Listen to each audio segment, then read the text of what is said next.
Today, I'm going to talk about how you can take control of your own life and growth by doing one thing. By the way, if you like videos on how to grow your customer list and build a real brand, then subscribe to my channels as I have new videos each week. It's the Morning Marketing Machine, here to grow your e-commerce business with proven marketing strategies and tactics, so you can run your business with machine-like precision. My name is Douglas Levin. Let's dive in. Hi, my name is Douglas Levin, and I built a 20,000 person messenger list ahead of the launch of our first product, which led to 20,000 in monthly sales within our first 3 months of launch. I also have a link to a free cheat sheet below with tips on how to take control over your e-commerce income. Find yourself saying yes to everyone whenever they ask. Maybe you have shiny object syndrome too, and you think all of these amazing things are possible, but you just go from like one thing to the other. The truth is, if you follow this habit, you're never going to truly master anything because you're going to find yourself and your life just mediocre at best because you're going to be working on somebody else's schedule and never really truly mastering anything. So the question is, how do you change that, right? This was something that I dealt with for a really long time. And one of the keys to changing that is a book that I read recently that I'm going to talk to you about. It's called Essentialism. Essentialism, The Disciplined Pursuit of Less, is a book by Greg McKeown. Some have compared it to a book I've talked about previously called The One Thing by Gary Keller, and there definitely are some similarities. But the idea with essentialism is that if you don't prioritize your life, then somebody else will prioritize your life for you. So I really love this book. Maybe it's because it came along in my life at a specific time when I was trying to really like focus in and try and master things versus that shiny object syndrome that I always seem to have in my life. Because it really helps you understand the idea that you honestly need less in your life to actually have more. The big thing to understand with that is that you're always going to be trading off something, right? So you have to understand that when you're saying yes to something, that you're saying no to something else. This is an idea that's been talked about a lot in terms of business owners because you're always wanting to take on this next big challenge, right? And there's always these amazing ideas. I know that I talk about shiny object syndrome all the time and how I dealt with that. And that's where it gets back to the idea that if you never actually spend the time that's needed to master something, then they always say like jack of all trades, master of none, right? You're not going to make that real progress that you're looking to make if you're going from one thing to the next thing. So with essentialism, what they're talking about is that you're saying no to everything that's not really important to you. That's where obviously the similarities are to the one thing, but they always talk about the idea of what is the one thing in your life that by doing it, everything else is going to be much easier, right? So that's where the similarities come from. With essentialism, it's a little bit different in some other aspects of it. And if you're liking any of this, make sure to leave a like below.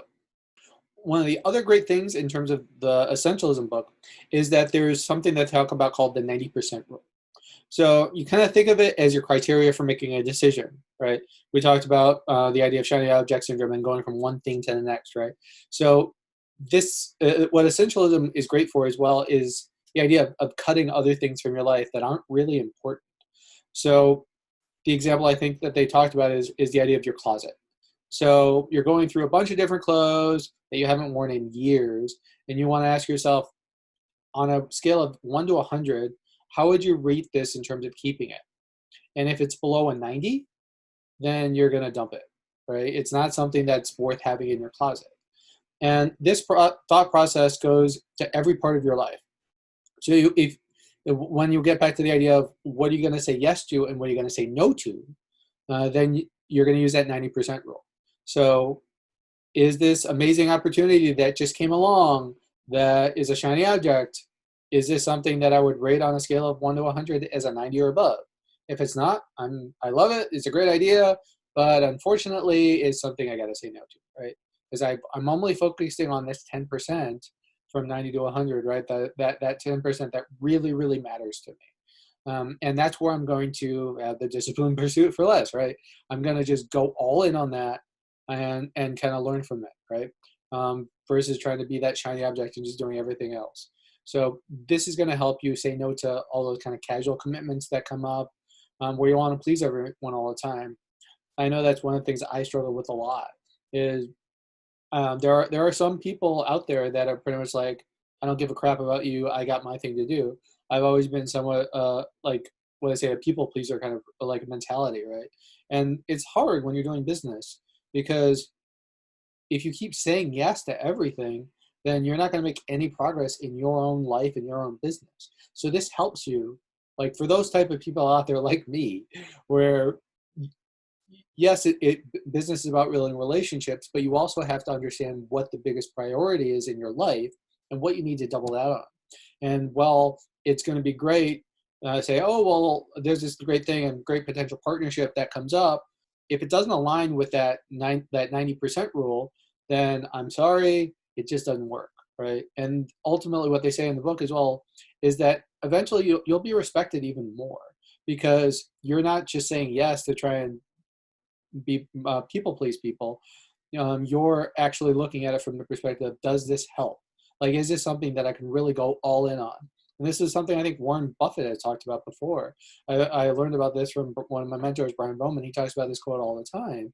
The idea, like I think it's like successful people say no, like all the time. So this is where that comes back into play, so that you can really focus in on just those things that are important to your life and to your business. So I really recommend this book. It was a game changer for me. One of the other things I really like about it as well is it is taking time away from each day to reflect on your day while not doing anything else, right? So when I first started doing this, I was amazed at like the different things that I started to think about by just detaching from like my electronics, from my laptop, from my phone for 30 minutes a day. Like that's all I really did. I think they even recommend doing a little bit more, but by just doing it 30 minutes a day, different things started to come up in my mind that I wanted to start working on my business, or like, oh, this idea I had, like, it just kind of came up, right? Or like, now I'm going to start implementing it in my business or in my life or anything along those lines, just because I gave myself that time.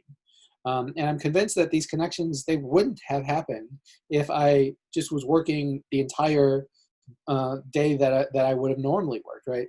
I had to carve out time, and I had to say for 30 minutes from this time to this time, I'm turning everything off.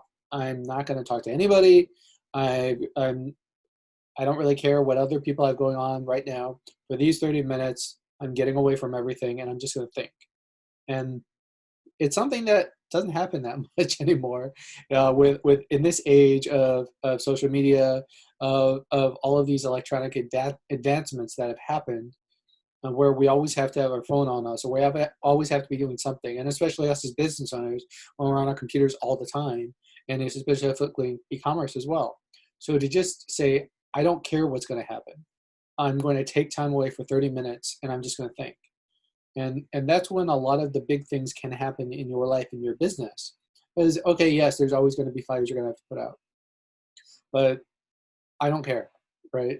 This is ultimately going to have a huge impact in my life, in your life, if you can just take 30 minutes a day to do it. So I would say get this book and take the time to read it. It will have a great impact on the way that you work on projects and on your life moving forward. It was like I said, it was a game changer for me, and it helps, and I think it will help you guys a lot as you move forward. So if you're looking for more tips on how to take control over your e-commerce income, then click the link below for a free cheat sheet. And don't forget to subscribe to my channel for more tips on how to grow your list and build a real brand. All right, I'll talk to you guys next time. All right, bye.